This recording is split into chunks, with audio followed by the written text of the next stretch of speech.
Sometimes you have to do that because the easy challenge is one you'll get lazy with. The big challenge gets you hungry. Oh, how the tables turn. That's a heavy topic, and we need to focus on that. If not for yourself, then do it for your children. Black book is in the Hey, Black book. Men Talk, Black Book. What is up, everybody? It's Dr. Vibe here, host and producer of the award-winning Dr. Vibe show, the home of Epic Conversations, and I'm the host of Epic Conversations, 2018 Innovation Award winner, 2020 Best Podcast News Award winner given out by the Canadian Ethnic Media Association. I also co-host and co-produce out of many of the shows I do. One of the ones I'm very passionate about is the only online show in the world for dads, fathers, and male caregivers. That's sponsored by Blk Men Plus Care, and being part of that movement, our team has reached out directly and indirectly to over 500,000 dads, fathers, and male caregivers around the world. And as always, I'd like to say you're blessed, highly favored, a magnet for miracles, and a solution for someone's problem. And welcome to Blk Men CAN Talk, a show where Black Canadian men come together to have real, unfiltered conversations about life, culture, and community. And happy right now to be joined by one of my co-hosts, Kofi Sadat. What is going on in your world, Kofi Sadat? Greetings. I'm good. Just returning from the capital city. Yes, Ottawa. Yeah. For a minute. So, shout out to my Ottawa folks out there. Definitely loved the short but sweet time I spent out there. How was the journey there and journey back? It was actually good. I mean, I decided to take the bus, right? I took the bus from Toronto to Ottawa. Smooth ride. It's 4 hours and a bit. So it was pretty nice. I mean, the weather was good. We escaped the bad weather you guys had on Friday in Toronto. Thanks a lot.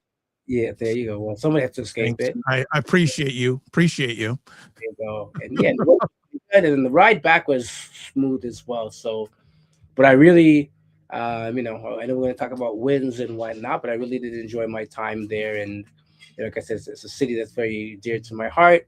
Spent 8 years there, so I really did enjoy just coming back. What about yourself? Yeah, you know what? I can't tell you the last time I took a bus, for a long distance. I can't tell, Toronto Transit Commission. I've maybe in the last 2 or 3 years, because whenever I have to drop off my car at my mechanic, right? And even the last time I had to do that, I took Uber. I didn't take a bus. There you go. There's just something about. Brother, my knees were killing me on the way back. I was like, oh Lord, I haven't sat this long, because it was a nonstop ride, but it was a good little adventure. So wow, the closest thing I've come to that is about 2 or 3 years ago, I took the train to a conference in Windsor. Yes. And what I did is I rode business class. I'll never go back. It was so good riding the train in business class, because NICE had a big, huge desk if I wanted to do work, and there were hardly any people there. Quiet. Nice. On the train, I got to do that. That's one of my bucket list things to do, is to go both west to Western Canada on the Via train, and then go east to Halifax. And so that's definitely a bucket list thing I want to do. Just, a different experience instead of flying somewhere. You can drop at different places, see the country. So that's definitely on the bucket list. Interesting you mentioned that, because a number of years when I was working in the world of call centers, I remember getting a call one day. She was in Houston, Texas, and we began chatting. And I said, "Oh, where are you located?" She says, "Houston." "Oh, well," he says, "Where are you located?" "I'm in Toronto." She goes, "Oh, I love your country." I go, "Really?" So have you ever been? She goes, "Yeah." This a number of years ago. Her and her mother took a train from Toronto to the West Coast of Canada. Yeah. I said, "You know what? I said, I hailed her up, because I said, let alone you doing that, living in another country, not many Canadians have done that. Exactly. It's true. So I said, incredible. And I think, just think about taking a train across this country. Not many people have done that. Oh yeah. That's what I'm saying. I definitely want to try it out, and yeah, so it's all good. How was your week? How are things going for you? Uh, it's been into doing some maneuvering through some things, Right. but all in all, pretty good. And then I was talking to someone on Friday, and we were chatting. Something was just in my mind, and I was chatting with this person. I said, "Okay, I had this thing that I've been doing for a while, and I said, what do you think about me doing this? And we should probably do it." So it just propelled me to start doing it. So I started creating the idea, the thought process, and I just got off the call, just bouncing it off another person. Yeah, you need to do that, Vibe. You need to do that. This week will be, and I'm not waiting for it. I'm gonna offer it, not show it, offer it to other parties. And I'm not waiting till it's completely finished. I just have an idea right now. So I'm Mm-hmm. see if I can reach out to see if there's other people's interest Right. on it, because I really don't want to do a whole bunch of work if there isn't interest there. Yeah, that's true. That's You true. Well, know, listen, if there's listen, I was just speaking your praises to a friend of mine. I was like, yo, oh he's thinking of doing a podcast for the longest time. I'm like, yo, Dr. Vibe says just do it. And I love it.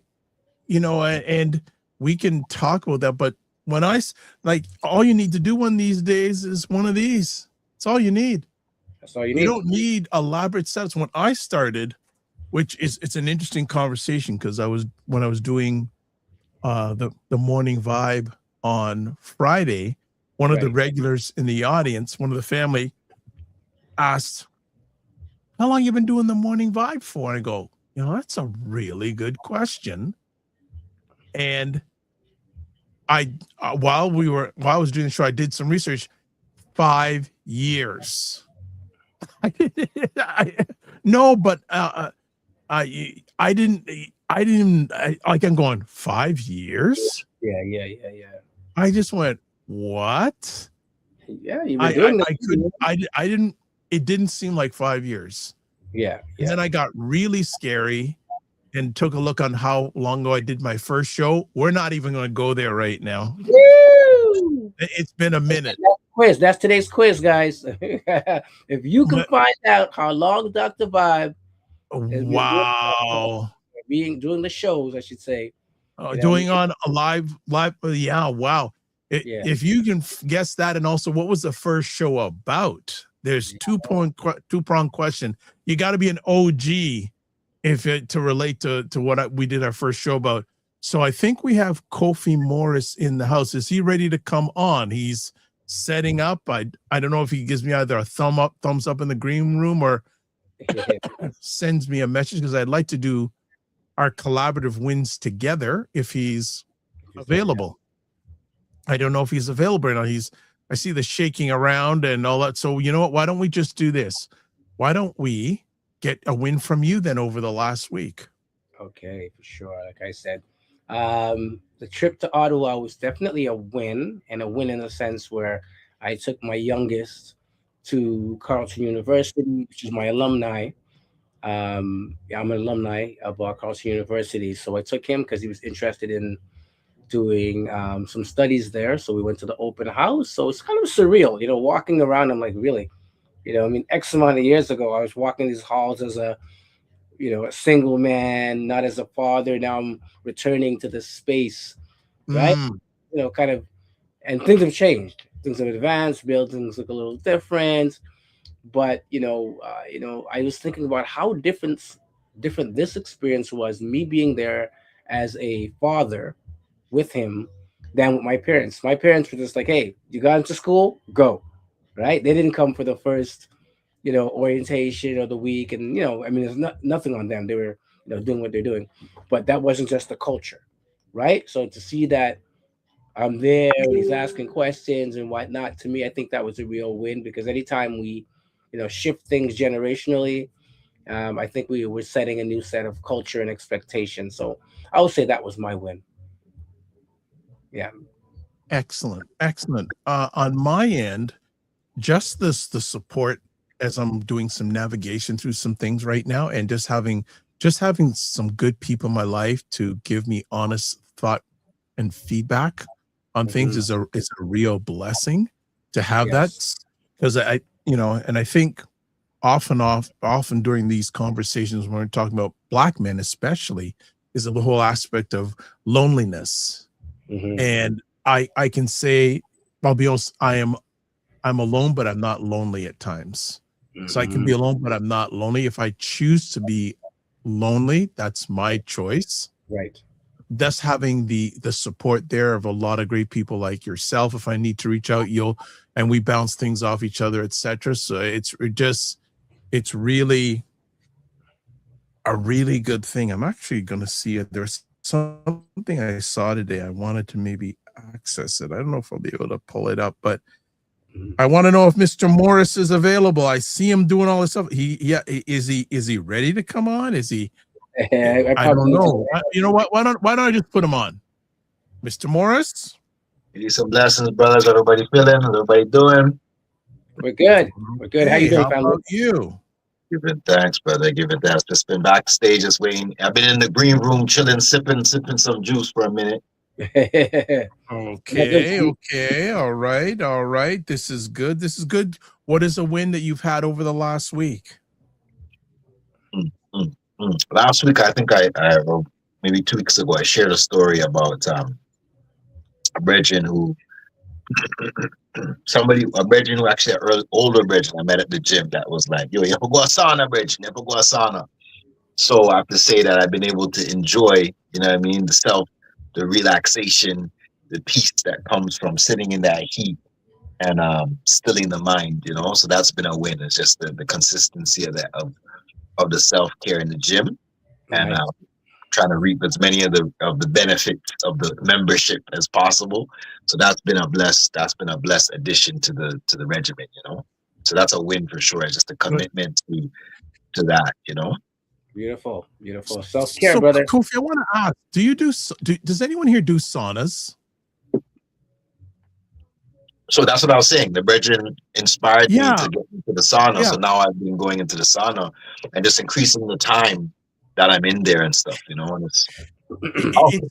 it's interesting you mentioned that, because I got suggestions a long time ago that saunas are not good for you as a man, but I'm hearing that they are good for you. So I'm getting conflicting information about saunas.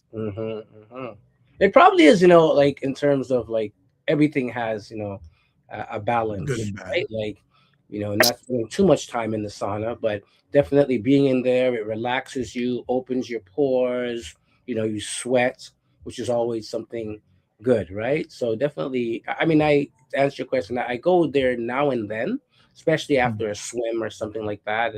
I go into the sauna, but yeah, I think, to do the research, probably, just a balance of maybe not, spending too much time in there and, trying to really kind of weigh that. But what do you say, Kofi? I haven't heard much in terms of negative reviews, but maybe that's something I can add to one of the health corners, of the balance of some of these things. Because again, as you mentioned, balance with anything.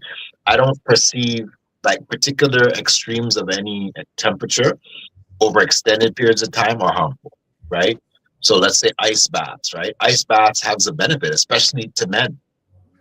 But being prolonged in that space of freezing cold, of course, right, can cause other damages. So we want to balance those things. So what you're saying is true, right? It's still a balance. But I haven't heard many of the negatives. So I'm going to look into that as well in terms of prolonged use. But I wouldn't do, more than 15, 20 minutes max myself. Okay. But again, some people do up to half an hour, right? And then brothers, they're losing weight. Like there's a lot of benefits in terms of releasing of toxins. All of those things are beneficial, right? So, but I'm going to take a look into that myself. That just kind of piqued my interest. Right. Have either of you ever done this ice bath thing? Has anyone ever done that? Listen, I'm humming because my niece has put me down that one of these cold January 1st, she wanted me and her to go to jump into that cold water. So no, I've been avoiding it. I've been, but every year she's like, Uncle, you promised you would do it. So no, I haven't done it. I don't know if I could do it. How about you, Kofi? It's interesting, bro. this whole piece around even immersing yourself in cold water. Yeah. It's been something I've been exploring for a minute. So I think the aversion we have sometimes to cold, we got to get over it. So my thing is doing something like that. I'm open to it for the simple reason that I've been able to explore a little bit the benefits of like cold portions of your shower being cold. Yeah. And it Yes. boosts your immunity. Like there's a lot of benefits to that. And you think about, right, the heat of the water. Mm-hmm. We're talking about extremes. The heat of the water on your skin, people sometimes are in that for extended periods of time. If you don't balance that with cold, then what you're doing is you're just you're opening up your pores, which is good, but then you're not reaping the benefit of being able to, one, close them, and then two, balance out the benefit of the cold water, which a lot of us don't like. Okay. So I would do it. I would do it for the benefit of, one, like the health benefits relative to some of what I've mentioned, but also to explore it just as a challenge, to be honest with you. I'd do it. Okay. Ice bath challenge coming up, folks. Well, I've been told the way to start on that slowly is when you're in the shower, turn cold water on for 60 seconds, then turn it off. Yeah, for sure. On and off, not going prolonged. Like, I don't know, Kofi Sadat, we will let you do the ice bath. Though I know there's you first. You first. I'll let y'all know. I'll go live when I do it. Please, no, you know what? I'll film you, but I ain't going in with you.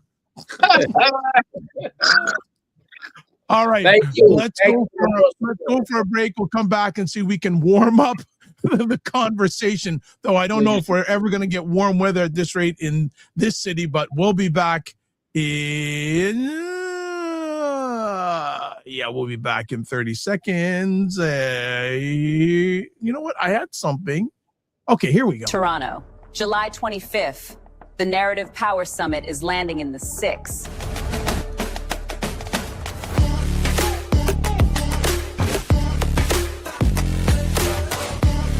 This is about ownership. This is about controlling our story. If you're serious about narrative power, strategy, and ownership, this is the room you need to be in.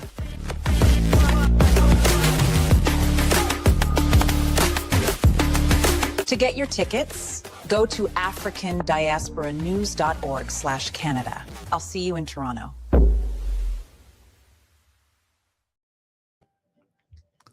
There we go. African Diaspora Narrative Summit, Aqua Supper Club, July 25th, 2026, from 5 p.m. to 11:30 p.m. There is the link there if you won't catch it. Actually, I'll be there. I'm actually hosting and also leading the panel discussion. So if you want to check it out, if you want to really get a good foothold in media, actually Black owned and Black focused media, I highly suggest you be there. You saw some of the people in the promo there, but especially a gentleman named Philip Scott, who runs a platform on YouTube called the African Diasporic News Channel. He's been doing it for about 8-9 years. His platforms have he's 1.9 million subscribers. And he's coming up here to give us some game on how to do it. And actually, if you are following me, I'm actually interviewing him this Wednesday at 12 noon. So check it out. All right. Sounds so good. We got that going on, and we lost Kofi Morris for a moment, but I'm sure we'll get him back. Quick stuff here. As always, subscribe to the Dr. Vibe Show on YouTube, hit the notification button, like the Dr. Vibe Show on Facebook, LinkedIn, Instagram, TikTok, Blue Sky, and Substack. If you want to advertise your business, product, or service on anything that we all do, email me dr.vibe at the drvibeshow.com. So we got a freestyle side there, but after some of the stuff that Paul shared, I have one or two questions for him that maybe lead to discussion topics. Okay. I have something as well, so we can get into I will let you go. I will let you go first. Okay. So I don't know if folks have been hip to this, but just a short synopsis. There's a comedian by the name of Godfrey, the Nigerian. Oh, yes. Yeah, I love him. He has a podcast called 154, ONE 5-4, where they're talking about all 54 countries in Africa and things that impact them, right? I love it. Love that podcast. He had a comedian by the name of Learn More out of Zimbabwe that was on the show. And Learn More was breaking down the opening song in Lion King. I didn't want to do it injustice, but it's like, blah, blah, blah, blah, whatever they say. But what he translated, he said it translates, it's in Zulu and Xhosa, and it translates to, look, oh my, there's a lion, right? Um, However, and he made it seem very simplified and whatnot, and they were laughing about, that's what he was saying. I thought they were saying all these, deep things. However, it kind of created a row with the elder that created the song, right? The elder who's from South Africa, and he speaks Zulu and Xhosa, and he was just, so the interesting piece, he was saying, no, that's not what the interpretation of the song is. It's actually wrong. It was more of, look, there's the king, right, which is the lion, right? So they call him like the lion who's the king. So in their culture, it's something respected. Look, there's there's the king. Let us bow to him. That's what the full meaning is. So he got on social media, I guess, and he was saying, he was insulted and this and that, and he belittled my creation and all the kind of stuff. Because Lepo is his name, the elder. He's been going around for over 10 years doing international shows and this and that, and he sings a song, he created it, he directed, all that kind of stuff.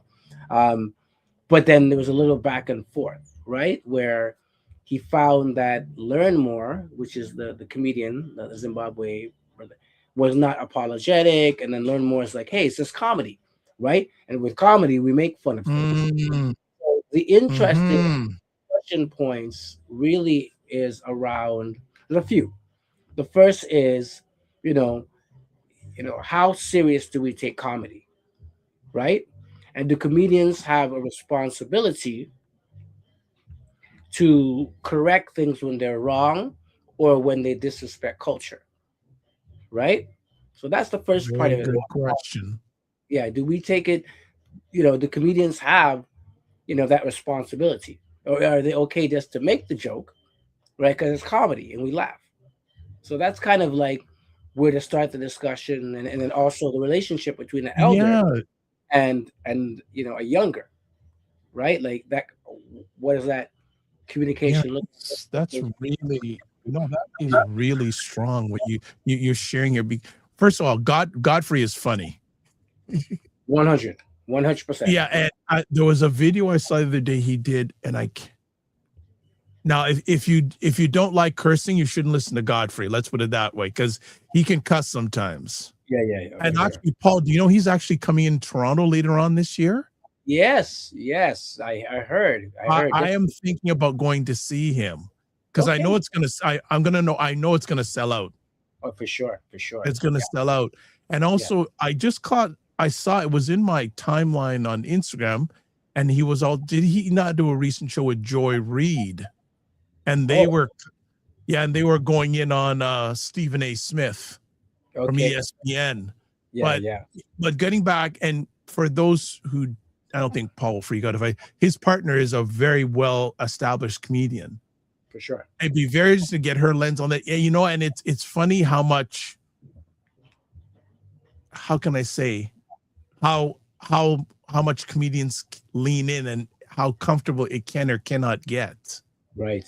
Yes, that's true. It's true, right? Like, there's been a lot of backlash back and forth, right? With both towards Godfrey and towards Learn More, right? Because again, there's a balance, and I think with sometimes I always say, like, we gotta not always take ourselves too seriously, and then we have to straddle the balance of when is it like not that funny. So I think that's a difficult piece to navigate. But also, I said, even the relationship between an elder.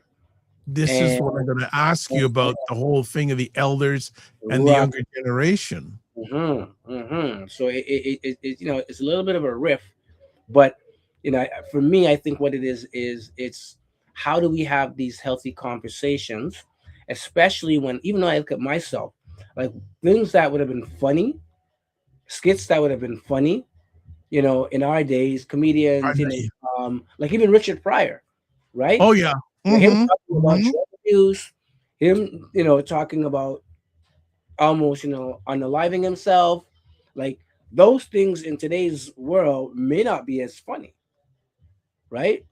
Because of whatever, right? So sometimes the culture of the time that you're living in is not in balance. So how do we work on, putting together these bridges, right, of understanding? Great conversation topic because there's so many layers. We talked about the whole community thing, but also that communication barrier between elder and younger. Hmm. Uh, and I'm sure I'd be very curious to get your lens on what are the people who were supporting the elder Black gentleman saying versus what the younger people. And if you could sort Yeah, of summarize, I'd be very interested to hear on that. okay. So on the side of there's a couple of dynamics that I think are also interesting. So on the side of the elder, a lot of South African folks were defending him, um, in a sense where what Learn More said was not linguistically or culturally correct. His interpretation of what the song in Lion King, it actually was not in alignment, right? So there was a lot of folks were on that tip, and then also respecting the culture, right? That really was the thing, and I think people felt like it was being attacked. But on the other side of it, with the people who were defending Learn More was, again, one, the ability to laugh and to be humorous. Two, which is a point where I'm even thinking, like back in the days with hip hop, I'll explain. But two, he actually has brought more attention because I'm sure most of us did not know who the creator of that song was, right? So through this, a lot of people have been looking up who Label M is and his music and all this kind of stuff. So you've brought more attention to him in that way, right? Um, and then the whole piece around, whose responsibility it is to um, have these conversations and even the forum, right? Because the elder reached out to him, but in the nowadays world, it's very interesting because before you might sit down, me and Dr. Vibe face to face if we have an issue. Now everything's on social media, so then it goes viral in a way that sometimes we can't always control. And thank you for that breakdown. Out of curiosity, did you feel there's any misunderstanding culturally? Hmm. So it's funny. Or was it more based on ageism more than culturalism? Yeah, I think for me, when I first saw the clip, so the first clip, um, with Learn More talking about the interpretation of it, I was laughing. I loved it, right? But also there was another thing of it because when we talk about culture, as you mentioned, he was speaking to Godfrey, who's Nigerian, and I forgot where I think the other co-host is also Nigerian. So he was kind of doing, some cultural education in that way, and also to the a big African American audience, right? So he was like, you guys are going crazy for this song, but it simply just means this. So there was that aspect of it, and then, like I said, because he's from Zimbabwe and Lebo is from South Africa, the cultural part, um, was really kind of a point where, for those who don't know, there's a lot of Zimbabweans that are living in South Africa, Mm-hmm. and because of that, not because of that, but there's been some rifts around that piece. They call it xenophobia, which is also something that was brought up by Learn More, right? So there's been some negative backlash, or because the foreigners are taking over our jobs, or this that, all that kind of negative, and that's not the majority of folks, but that is something that is happening, right? So there's that piece, and then for someone to interpret your culture, I think that was really the piece of it. I think the difference in age really, like I said again, is the context of what you may feel serious versus what you might see funny, because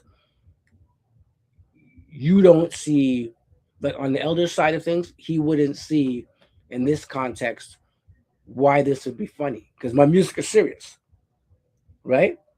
But let's just say people outside of South Africa may not see that song as serious or the issue as serious as someone who's actually in that culture, right? Makes And sense.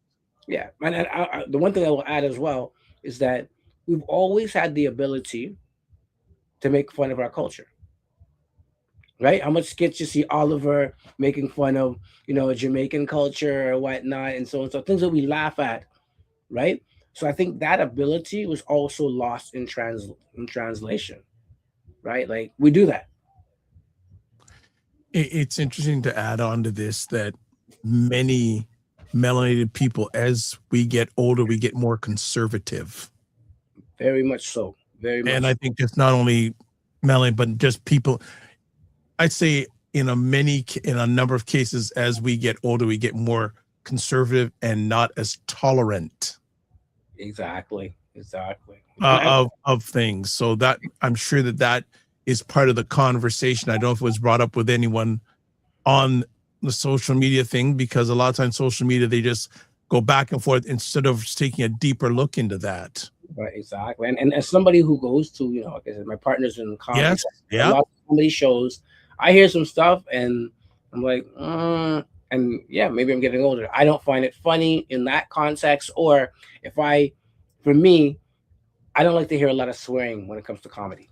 I'm not into that either. But I recognize that's a product of my age and my stage as well, right? Because a younger generation, they're more tolerable. Well, Paul, if I have your permission to interrupt, though, more and more on these social media streets, you're seeing people our ages like cussing like crazy. Yeah, for sure. And we know that's not the way we came up. Right? Yeah. I mean, you're cussing, yeah, you did it, but your cussing wasn't in public, right? And your cussing wasn't in front of, your parents or so and so, stuff like that. Exactly. We definitely did not do that, but we did cuss. We're not gonna say we didn't cuss, but I think again that the animal of social media makes it a little bit different sometimes, because you're thinking, okay, well, I'm just here talking to this camera in this room, but you're actually potentially speaking to the world, right? So it's not just me in my bedroom, but it's actually, oh wow, someone across the way that's how I'm gonna come across, right? So yeah, it's interesting. It's interesting to kind of figure how do we navigate this way forward, intergenerationally when it comes to issues like this. And it's not just about this particular issue, but I think a lot of issues, in interpretation, whether it's music, art, how we present ourselves, we're always going to have some, different cultural challenges, and then the intergenerational thing as well, right? So yeah. No, really good conversation topic, because on top of that too, just in behaviors and all that stuff, it just seems that the boundary is getting so much wider and wider and wider, or broader. But in many areas, for example, in the United States, they want to make things more conservative right from top to bottom, and restrict, not make it so, for lack of a term, liberal. Right, exactly. And I think we're often products of our environments as well, because I would say, let's just say in the comedy world, from the limitations that I've seen, like African Americans, they may speak on some different topics than we would speak. And some things they speak about, we think it's taboo as Caribbean people, right? And then sure, vice versa. There's some things that we're talking about, they're like, why would that even be funny? Right? Like, so, we talk about those things, but this is also a platform for conversation, right? And Mhm. understanding. I think in social media, we can actually take advantage of that. Like, let's have some more clear conversations about, why Yes. this is challenging for us, right? Mm, How we can mm, kind of bridge, like, hey, I may walk away and say, I don't think that's funny within that my cultural context, but I get where you're coming from, right? got it. There's so much like with what I call the educated comedians, like the ones that, well, even it might be a controversial topic, but they'll break it down. They've done the research. People love Dave Chappelle for that, for example, right? Yes. He actually will, like, he's done the research.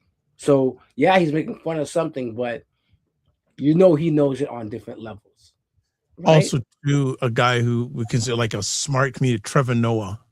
Very, very, and that I think someone also raised that point. If he had said this, right, as opposed to Learn More, who's more of a, you know, less popular comedian, would there have been a different response, right, in terms of that? But nobody Interesting. could really say, right? Nobody could really say in terms of that. So Interesting. I want to shout out watching on Facebook, Autumn Rose Walters. Watching on Facebook. So thank you for chiming in. No, that's a good one. I want to talk about, and in light of you traveling to Ottawa with your son, yes, the value of education for our young Black people these days. you know, um, it's very interesting that as somebody who is and was a youth worker, and I'm going to Mhm. put context. When I went to school, or my generation of folks went to school, being uh, children of immigrant parents, first generation, um, education was definitely propped up. It was, you go to university, college, or you learn the trades. That really was your three Yep. choices. And in particular, university was, seen as better than college and the trades, right? Because people were looking, hey, I want my son or daughter to be a doctor, lawyer, or a nurse. Those are like the three careers that we really had back in our day. Yep. So, and education was, put on that level. I think and then behind us is a group of young people that we're working with. And I was surprised, and this would be back, let's say, early 2000s. I was surprised that what they looked at was my generation. One of the challenges, I will say, is that many of us had to take loans in order to afford education. Yeah. So they looked at that situation and they said, financially, I don't want to be strapped with these loans. So I'm actually choosing not to go to school. And I was surprised because I'm like, hey, you guys, you got this and that, go to school. I was pushing that wagon. And then when they sat me down, they're like, listen, I don't want to owe 40, 50, 60,000. Mhm. Thought about that. I said, wow, that's a very, enlightened kind of discussion because yeah, you're gonna graduate, and yes, it's all good. And yes, we were taught about the value of education, no matter how much it costs, but we didn't look at the financial aspects of things, right? And many of us, because of that, financially, we struggled when we came out of school, and some of us are still struggling. So, Yes. yeah, you know what I'm saying? And that's the reality. So, for this generation now, I think that some things. So there's certain things that they can access that we can access. For example, of course, the internet, right? So many of them could actually learn, you know, um, and even obtain certain degrees without going to traditional educational school. So they can learn, digital, learning and education and whatnot. They can build a website. They can do a podcast. They can, you know, produce books.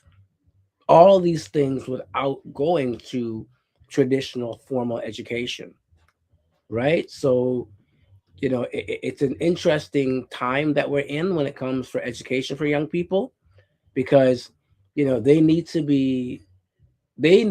to feel comfortable with making that decision around what education means to them and what level of investment, right? Whether that's, financial or otherwise, they want to make. And I think that we have smarter young people because, of course, when you can look back at others' lessons, then yeah, but definitely it's an interesting time. Like, you can never say to a young person, hey, you're supposed to be in school, because they might be on this platform right here and be making the money or doing the thing that they wanted to do, that they don't have to go to a school to traditionally teach them to do that in 4 years.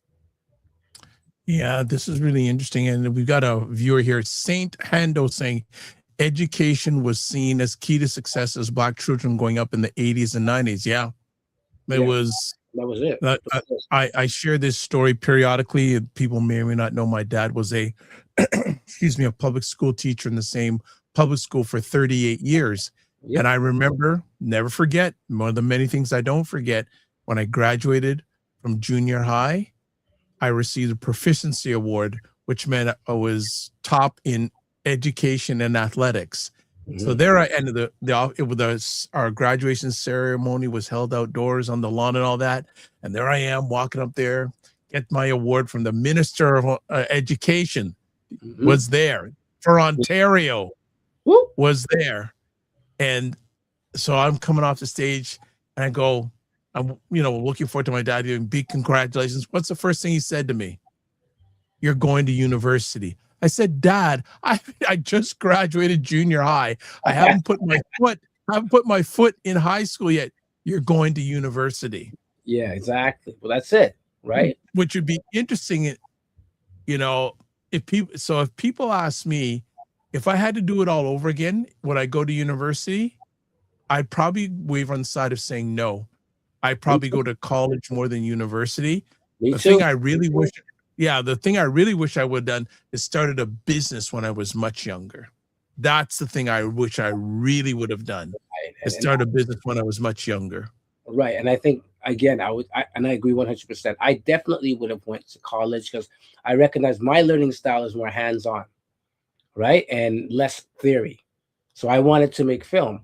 So I went to university to do film, not knowing that it really there's theory of making a film. Yeah. I'm like, really? I actually want to get behind the camera. That's what I've always wanted to do. Like, that's always been my thing. So, and in hindsight, I definitely would have went to college, and I agree with you with starting the business. So, and that's one thing I'm pushing with the young people that I interact with, is that to be entrepreneurial in anything you do. If you've got a skill, then you can have a business. Like, I tell people, if you can solve someone's problem, you got a business. You got a business. You got a business. You got a business, and it just, because I remember back in high school, and I don't know too many other students who parents, regardless of whether they were melanated or non-melanated, there was maybe one or two whose parents had their own business. Yeah. But yeah, I just, you know what I remember? And this is something, I mean, it may sound like a small thing, but I remember, because I went to school with this, so one of my classmates, she was Korean, and the store across, the local convenience store was owned by her dad. Okay. So, after school, we'd go and we'd play our games. Right away, she'd had to go to the store. We'd go to the store, buy our gum, and she'd be behind the counter. We'd be giving her our money all the time. She'll be calculating. Okay. Trust me. I think the amount of candy and gum that we bought, we probably financed her university education.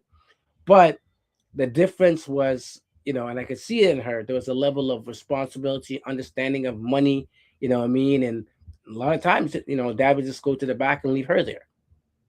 Right. And this is like, public school.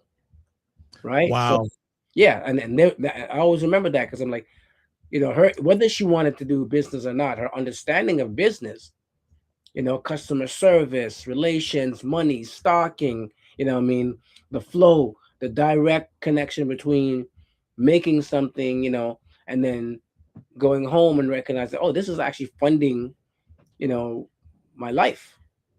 We didn't get that. We were just, hey, happy-go-lucky kids here, let me buy a Coke or a Sprite or whatever. And we 100%. didn't make that relationship. 100%. St. Hando has got some more knowledge bombs they're dropping. So he says some of our leaders who make our policies in 2026 do not have a diploma or a degree, yet decisions affect degree holders. Yep. Some people are smart, but not book smart. And they continue saying, very true. If you don't sell something, something will be sold to you. That's true. Yeah, something gentleman told me a long time ago. He said, Dr. Vibe, if you are not writing the check, you don't own anything. Or as he also said, well, another person I follow said recently, hold on. Those who feed you can starve you. 100%. And I think that's a huge quote that's relevant to, I would say specifically the Black community. I've always heard, like, if they close the grocery stores tomorrow, how do we feed ourselves? Right? Something simple as that, right? Like the means to control, your access to food. Food is just one thing that you can be fed. There's a lot of other things that can be fed, but even on a minimal level, that is something that your ability to feed yourself is really a liberating piece versus, having to wait till somebody, provides, or then in worst case, if somebody doesn't want to provide you with that thing, do you go hungry? Right. And I think that's even a lesson, not just for, of course, us in Canada, but really, if you look globally at Africa, the globally, right? Globally. Like, are we do we have the ability to minimally feed ourselves? I was speaking to my brethren in Ottawa, to show me, and he was saying to me, like, we're talking about the whole challenge of nonprofits and, funding and all that kind of stuff, which is a whole other topic, nonprofits and funding. And he said, it's interesting because he ended up, starting an organization, a nonprofit. He's no longer involved, but he started it, and he said, one of the disappointments that he had was he wanted it to be self-sufficient, and he goes, minimally, and it's a challenge to all the nonprofits out there. Minimally, we should have the ability to pay the staff. Yes. And we've been through that road, Dr. Vibe. We've been down that road. You know what I'm saying? That's a whole other conversation, but that's a very big point. Yep. You should be able to pay your staff and keep the doors open. Right? That without funding. Yes. Whether it's enterprise or whatever it is, giving, whatever it is, minimally, we should be able to do that. And if you can't do that, and you're reliant on, grants, which we know are fleeting, then your organization is always going to be in a very precarious position. Yeah, and well, that's a whole other conversation about the status of Black nonprofits in this country. If you took a look at that landscape about 2.5 to 3 years ago, it was a full landscape. I don't think it's as full of a landscape anymore. And I'll lean on that because especially through Roger Dundas of buyblacks.com, him and Camille always help them. They run something called Buy Blacks Restaurant Week every year. Yep. And even in the last year, they've said they've noticed at least 30% of the restaurants that were involved in the last year or two no longer exist. So if Black businesses in the restaurant industry are taking a hit, it's across the board, and it's even going to get more interesting. Again, we won't get into it, but what's going on globally with global politics right now. As I said, have you gone to fill up your gas tank lately? That's all I got to say. Have you gone to the grocery store lately? because all those things. Well, I haven't seen it hit the grocery stores yet. It's coming though. Coming. That's what it's saying. It's coming, right? It's coming. So yeah, coming, people, stock up now, because definitely within a month or two, that price is going up. Oh yeah, for sure. You So, know, and it comes on back another to, one of my channels, and Paul jumps in once in a while. I have a lady who's a holistic nutritionist. She comes on once a month, and she was on just this past Friday. And after we finished the show, I said, you know what? We need to do a show on how to eat healthy on a minimalistic budget. 100%. That's the greatest challenge with eating healthy. Is it's expensive. Well, you know, yeah. No, I mean, if you want to get, if you're shopping in the grocery stores, right? And again, the healthiest food is the most expensive food. I mean, you can't eat healthy, right? Yes. But the healthiest food for you is the most expensive, right? In the grocery store, yes. Yeah, but you can, and I think more and more, I'd love to get someone on, Black Men, who lives off the grid. I would love to know if there's someone in our environment that lives off the grid, who's like totally taking themselves off the grid, doesn't do the grocery store thing, that just lives, has observed the masses and is living the opposite in many areas than what the masses live. That would be a very interesting person to get on the show, because I think more and more people are getting more and more restricted in their options. And it's got to be really important to see presenting them a workable alternative than what's going on, because the people are just getting squeezed, man, and you're gonna have to get to a point, is the squeeze worth the juice? Exactly. You know, I've already started to cut back. In some areas I've already started to cut back. I'm looking now. I want to keep, I don't want anything more. I want to at least hold on to what I got. And it's hard, man. It's hard. You know, like, we gotta definitely look at, you know, the global politics, of course, that we're experiencing, and, you know, personally, family, community, how do we, you know, respond and react in a way that, you know, is going to be able to sustain us? Because you got to cut back certain things. You know? Well, you either got to cut back or you got to increase your productivity. You got to increase what's coming in, or you got to or cut it back. Right. Because if you stay still, for many of us, the spread's getting wider.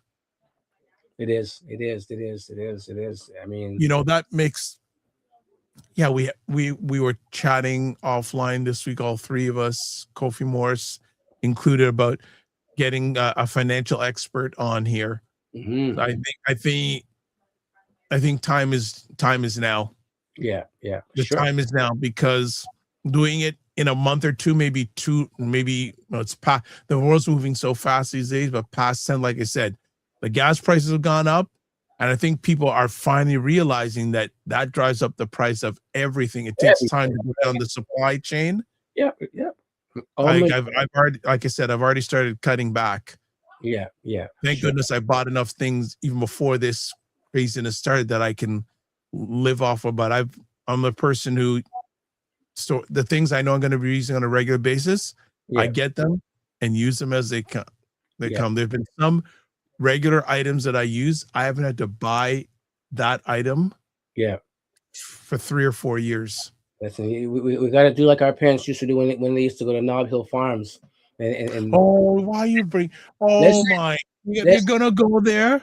Okay, well, with family, so we used to buy that half cow to make it last till and throw it in the freezer. Well, I was in a conversation with a couple today. I don't know if you would remember it, but there was a restaurant, Chinese restaurant downtown, that was on Dundas, just west of Bay. It's a downtown called Sai Wu Restaurant. Oh, Sai Wu. I know what too. Yeah, I know. Yeah. And I said, why are you talking that name out? I'm going, I haven't heard that name in like 20 years. I'm going Sai Wu Restaurant. Woo. Oh, and like when you went there, it was like special, like it was one of the top Chinese food places Yep. Hilarious. in Toronto. It's like I'm going Sai Wu. Wow. And then I really got in. I used, again, this is for Toronto people. They would probably know it, but there I used to, especially during university, every Saturday I would go down to Kensington Market, buy my fruits, buy my vegetable, you know, go to there was a European meat deli there, buy all the meat and all that stuff. We got to stock up. We got to stock up, folks. So Gotta let us do the know, stock. let us know how you're preparing for these times, and you know what you're doing. You know, that'd be a good. You bring up good ideas, like how are we going to prepare for the upcoming times. If we knew, we'll search around family to just prefer. We like to have Black men who can give some good takes on how to prepare for the future, because right now it's looking precarious at best. Exactly, and they say, you know, study things that are far, because it will soon be at your door. So that's you know what I'm saying? Okay. Yep. State Hando again says, thank you so much. It's just we really need to be financially savvy in our community. Okay, so we'll work on getting someone in the next few weeks on talking about a financial thing. Yep. I know Kofi and I know at least one definite individual who was at the Iron Sharp and Zion event. Yep. And both of us have known him for a long time. I'm sure we could get him on and talk about finances from a Black man's perspective. You know, what should we, like, I know one of the things he would say is, you know, do you have insurance? Yep. And even more so now, do you have insurance, not only for yourself, but you know what, you want to set your family up for success when the day you want to transition. Because as I say to too many people, I see too many melanated people dying with a bill, not a will, but that's a whole other conversation. That's it. All right. I've been hearing noise in the background, so I have a feeling you got people that are not knocking you down that want to get a hold of you. You know these people, man. They're outside this door as usual. You're always in demand, man. This guy is always in demand. Get him. We're blessed to have him for like an hour or so. Anything more than that, it's a huge bonus. So, anything you're looking to get done over the next week? Anything we should be looking forward over the next week for you? Sure. I'm going to be going to Edge symposium on Saturday. I'll let you know how that is. Your audio has gone funny. Can you repeat that? I'm hearing music. Are you hearing music? Okay. Now it's better. If you want to repeat that, that'd be great. Okay. I'm hearing music. Are you hearing music? Yes, I'm playing it deliberately. Okay. Okay, that's good. Okay. So yes, just a little bit fade out for the end, just to wind things down. So I'm going to be going to the ACPN Business Symposium at Sheridan College on Saturday. So, you know, right, that's Ryan's work. So definitely I'll report and let people know. When is this event this Saturday? It's this Saturday. Well, thank you for reminding. Are you sure? I thought it was the 28th, not the 21st. I believe it's the 21st because they you know, he does different events, but the symposium is the 21st. Because well, thanks for reminding me, because I'm supposed to be appearing at that. I thought it was the 28th. Check. Yeah, let's check. Okay, we'll check right now. But I thought, and I saw. Okay, hold on. Let me just pull it up. No. Okay, no, hold on. I just gonna check because I'm going. I thought it was the 28th. Plus, he's on the show tomorrow morning, so I can always ask him. But I can look quickly right. Oh, I'm not logging. No, I'm not logging into Eventbrite. No. I'm not doing that. But I thought it was. Why was I thinking the 28th? I was thinking, okay, let me just. Okay, hold on. Okay. Oh, it is. It is okay. It is this Saturday. Thank you. Because I would have thought it was okay. Well, I'll be there too. Okay. I'm going to be there for a little bit myself. So are you going to be there, Paul? Yeah, for sure. I'll be there. For sure. Okay. All right. So Paul and I will be together. I don't know if that's allowed. Kofi Sadat and I will be together. So maybe we'll live stream from there. There you go. Sounds good. So as we rock it out, a few things. Let's do this. If you want to get a hold of Kofi Sadat, email, Instagram, Maroon. I love that. Maroon. There's a YouTube. There's a Facebook. Also, Kofi Morris was with us, and unfortunately he had to step away. We didn't get him back. But there's his email, Instagram. He has 2 Instagrams, Kofi Coach _ and then Cosmic Wellness Group. And there's him on Facebook. Let's see. What else do we want? If you want to get a hold of me, one link, taplink.cc/the DRVIBESHOW. And you want to subscribe to the Dr. Vibe Show, subscribe on YouTube, hit the notification button. There's other things there. Again, if you want to advertise your business, product, or service on this platform or any of them I'm involved in, email us drVIBESHOW@com. Don't forget, ANDC Narrative Power Summit coming up July 25th. And then finally, you can watch replays of Blk Men CAN Talk at the Dr. Vibe Show on, man, I have my Quiet Storm voice, YouTube, Facebook, LinkedIn, and the Dr. Vibe Show website, the drVIBESHOW.com, and Paul Osborne on Facebook. Wow. How'd you like that voice, people? That little bit, you can watch that, but you get that deep voice happening. All right. So as we rock it out, as always, Kofi Sadat, pleasure having you here as always. Thank you so much. And as always, live your life as a dream. If you can dream it, you can make it. Sometimes you have to get small to get stronger. Block assumptions. Aim bigger, aim better, aim higher, aim wider. Love, faith, and respect. Don't just manage your time, manage your energy. Remember to give yourself grace. And if you're not making money, make history. Try to do both and always make it better. Be well. God bless. Peace, well. Keep the faith. Well, good. Good to see you, Kofi. See you on Saturday. All right.